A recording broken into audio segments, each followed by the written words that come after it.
안녕하세요. 음산한 기밀들 채널에 오신 것을 환영합니다. 오늘은 조선시대에 벌어지는 신비한 이야기를 탐험할 것입니다. 이곳은 음산한 영혼들과 기밀들이 얽혀있는 외딴 마을입니다. 한 무리의 선비들이 술과 음악을 즐기고 있는 중에 갑자기 상상할 수 없는 신비한 사건에 휘말리게 됩니다. 이야기는 그들이 산 위에서 이상한 불빛을 발견하면서 시작됩니다. 그곳은 오랫동안 잊혀진 영혼들이 기다리고 있는 곳입니다. 누가 이 위험한 여정을 통해 무사히 돌아올 수 있을까? 조선 속기 여제 연합회복 선비 여럿이 술을 마시며 풍미를 즐기고 있었다. 기생들과 오히려 시간 가는 줄 모르고 즐기다 보니 어느새 해는 이양야 저물고 그들은 아쉬움을 뒤로한 채 돌아갈 채비를 하였다. 그런데 문득 한 명이 소리쳤다. 저기 무엇인가? 그가 가리킨 곳은 반대편 산의 능선이었다. 그곳에 웬 기이한 등불빛 하나가 산길을 따라 천천히 올라가고 있었다. 그 빛이 전문 영롱하고 붉은 빛을 띠면서도 푸르기도 한 것이 기이하기 짝이 없는 경상이었다. 이에 선비들은 폴린 듯 말하기를 멈추고 불빛을 바라보았다. 연길이 터트서서. 그런데 기생 중 하나가 선비들의 옷깃을 황급히 잡아들었다. 무슨 짓인가? 저 가스. 비신기의 흠명입니다. 저 불빛이 해질녘마다 산에 나타나 산 중턱에 버려진 봉동네 지금 향하는데 길에 본 사람들이 자기도 모르게 홀려 불빛을 따라가게 됩니다. 그리고 의아리 밝은 지 그곳에 다도네. 짝더러 먹이 차이는 채 죽어있지요. 어쩐지 거라던 분위기나 기생의 섬뜩한 이야기 천물을 찌얹은 듯 조명해졌다. 두려움 가득한 침묵이 이어지자 점점 탐욕이 좋은 선비 한 명이 어떤 웃음을 쳤다. 저거 어찌 그런 요소스러운 소문을 믿는단 말인가. 늘 정덩어지 저 빛을 선은 없는 정서치 행렬이 내는 곳일 걸세. 어떤가 이리 내기를 해보는 곳이 덕불빛을 따라가 묘지 평만을 뚫고 오는 사람에게 남는 유령뚱아 수명이 좀 해주는 걸세. 선비들은 어쩌기 웃음나 그러자 하였지나 정작 나서는 이는 누구도 없었다. 그러자 제안을 한 선비가 다시 한번 소탕하게 웃으며 말했다. 일이 점들이 작아서야 점점 무슨 일을 하겠다. 좋네.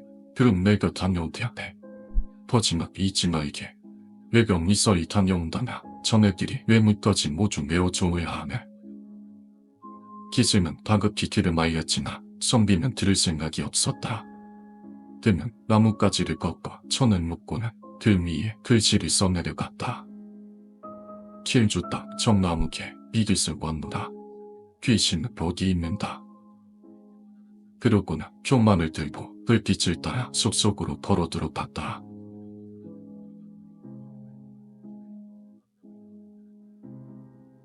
한참을 걸었으나 그 이야기도 등불은 좀처럼 가까워지지 않았다. 그러다 어느 순간 돌연히 처치를 감추어버렸다.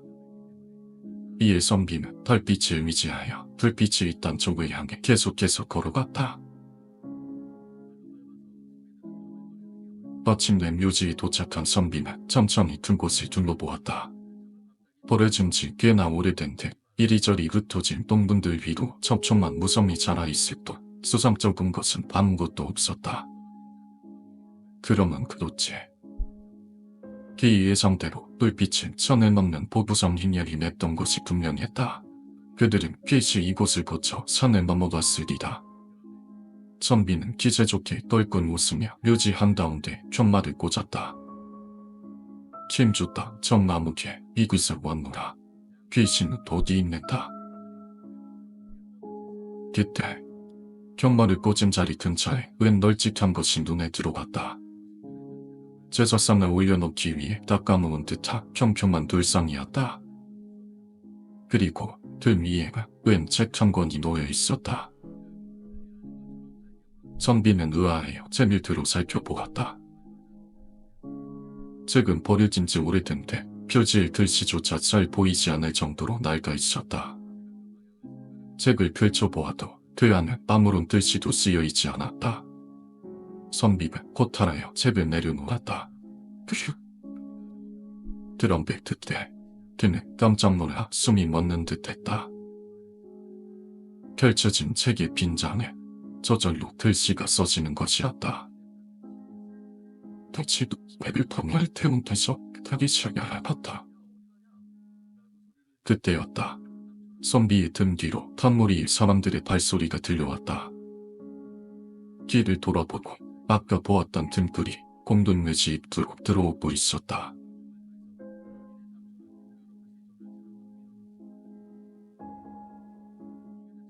선비는 숨을 죽이고 그들을 다 보았다. 가마를 앞세운 서너 명의 사람들이었다. 등불을 들고 앞장을 선 노인은 묘지 초리대이들도 가마를 세웠다. 그리고 슬쩍 주변을 둘러보더니 가마 안에서 웬 여인을 내리게 했다.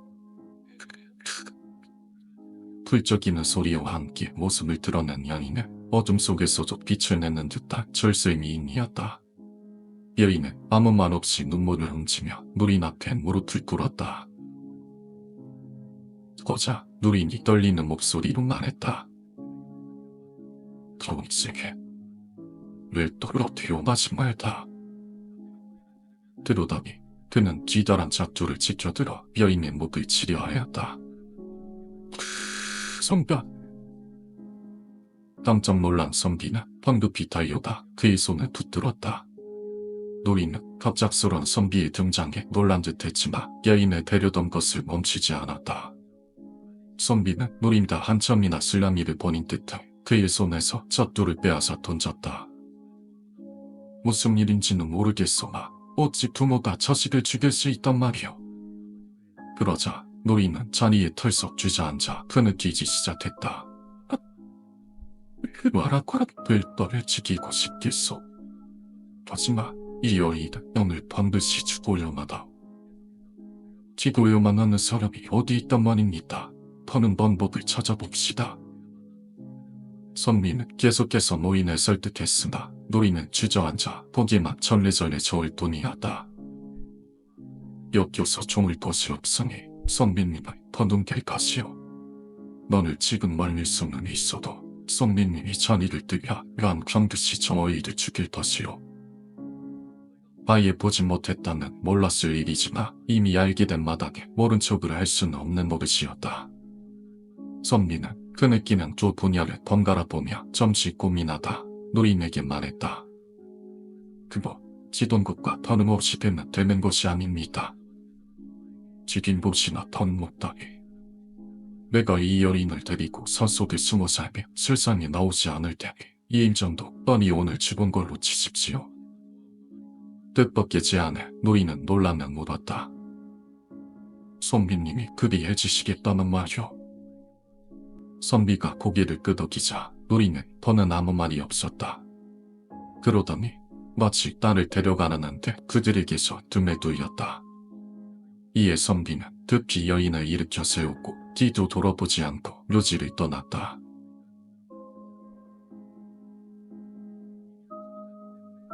혹시나 노인의 마음이 바뀔까 선비는 여인과 한참 동안을 쉬지 않고 달렸다. 그러다 노인이 더 이상 따라붙지 못할 거리가 돼서야 달리기를 멈췄다. 숨을 고르고 난 선비는 그제야 걱정이 몰려오기 시작했다. 얼떨결에 여인을 데리고 도망치긴 했으나 앞으로가 막막했다. 이제와 여인을 두고 떠날 수도 고향에 돌아가지 않을 수도 없는 노릇이었다. 그렇게 고민하는데 말이 없던 여인이 문득 입을 댔다. 이 독이 남아요. 외숙도님이 살고 있습니다. 아버지와는 연애 된 보사신도 그것이 다들 저희에 받아주시겠습니다. 앞으로의 걱정과 별개로 당장 밤이 깊어 산속에서 이슬을 맞을 판독이었으니 선비는 고민을 미뤄두고 여인의 만에다 고개를 넘었다. 그리고 조금 뒤 과연 숲들 사이로 집 한 채가 나타났다. 산속에 어울리지 않는 커다란 기와집이었다. 선비는 의아해하며 문을 두드렸다. 누구시오? 조카를 알아본 외숙부나 그녀와 선비에게 방을 내어주고서 뒤느끼는 여인을 타도됐다. 복종 너희들아, 묘중은 주명이 지내가 밤누리게 웃을 테니 그동안 열심히 몸을 조록하거라. 들어오고는 선비에게 감사의 예를 물렸다. 조커를 살려주신 이 은혜를 어찌 갚아야 할지 기대왕도 승리진으로 두디타기 좀이 머무르시지요. 그는 선비에게 서람치를 내어주고 선비의 들건무까지 지원하겠다 약속했다. 더넛 밤새 기이한 일을 겪은 선비가 몸을 이었지나 좀처럼 잠이 오지 않았다. 이리저리 몸을 뒤척이던 그날 문득 옆에 누운 여인을 보았다. 다시 보니 더욱 아름다운 자태였다. 이에 선비는 생각했다. 그래, 이리 아름다운 여인을 얻었는데 위도 도점이다. 잠깐 선비가 밤이 깊도록 돌아오지 않자 더는 선비들은 캔불을 들고 그를 찾아 나섰다. 산을 오르며 보니 아까 보았던 청홍빛 불빛이 묘지에서 반짝이고 있었다. 그들은 기승의 말을 대내며 돌을 도지 않으려 땅만 보며 산길을 돌았다. 그리고 조금 뒤 묘지에 도착해보니 그곳에 등불을 든 사람은커녕 짐승 한 마리도 찾아볼 수 없었다. 선비들은 횃불을 들고 흩어져 점선비의 흔적을 찾기 시작했다. 이목이 어디인다. 들어둔 중 선비 중 한 명이 놀라 나자빠지는 소리가 들려왔다. 다른 이들이 급히 그곳으로 가보니 넘어진 선비한테 견만이 세워져 있더라. 그 옆에 점선비가 죽은 듯이 앉아 있었다. 이보기, 대체 여기서 뭐하는 긴가? 선비들이 다급한 부름에도 점선비는 아무런 대답이 없었다. 그는 넋이 나간 데 눈에 허옇게 뒤집은 채 온몸을 떨고 있었다. 김은 떨리는 손으로 무언가를 되쳐들고 있었다. 낡아 떨어진 책 한 권이었다. 그 같은 책을 들여다본 선비들아 섬뜩함에 얼음처럼 굳어버렸다. 그 안에 피처럼 붉은 글씨가 저절로 써내려지고 있었다. 그리하여 벼슬기들이 도자통다닥 글속 박진 소리를 들었다. 이게 시띠기에서 기별아 조금씩 기운이 열렸다. 이거리 기침이었다. 버릇을 그렇게 깊게 웃으며 삿종을 들고 병에 들어왔다. 그리고서 샘으로 꼭 뜨거세. 그때 점선비의 목도에 피가 흘러내리기 시작했다. 그의 목은 라이터로 작두에 베이게 서서히 잘려나가고 있었다. 놀란 선비들은 성급히 책을 덮고서 점선비를 밀쳤다.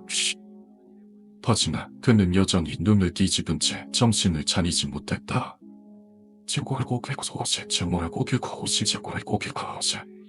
이에 선비들은 그를 들쳐업소서 정급히 산 아래도 도주해야. 기증의 말대로 점선비가 겪은 일은 기당 그에게만 일어난 것은 아니었다. 일전에 어떤 나그네가 등불에 보이어 들밀지에 올라갔다가 부해졌는데 산에 채 내려오기도 전에 숨을 거두었고 어떤 이는 넋을 잃은 채 등기를 넘다 구해진 뒤 또한 얼마 가지 않아 죽었다고 했다. 하지만 마을 사람들 중 그들이 만난 여인과 그 아기에 대해서는 아는 이가 아무도 없었다. 다만 귀신에게 홀려 죽은 사람들은 지이한 공통점이 있었으므로 각기 다른 말이었지만 진일 때까지 한 말만을 중얼거렸다는 것이었다. 제고하고 살지 뭐하고 심지 뭐해도 그것이. 이는 점선비도 마찬가지였다. 그는 끝내 정신을 차리지 못했고 같은 말만을 반복하다 끝내 심을 도둑이 말았다. 슬류박 전마무게 이곳사원보라 귀신은 보기 이은다. 오늘의 이야기는 여기서 끝이 났지만 여전히 풀리지 않은 기밀들이 많습니다. 여러분은 두려움을 느끼셨나요? 저 불빛이 정말 환영일 뿐인지 아니면 더 끔찍한 모험가나 기다리고 있는 것인지 궁금하지 않으신가요? 여러분의 생각과 의견을 댓글로 남겨주세요. 좋아요를 누르고 음산한 기밀들 채널을 구독하는 것을 잊지 마세요. 다음 흥미로운 이야기에서 다시 만나요. 시청해주셔서 감사합니다.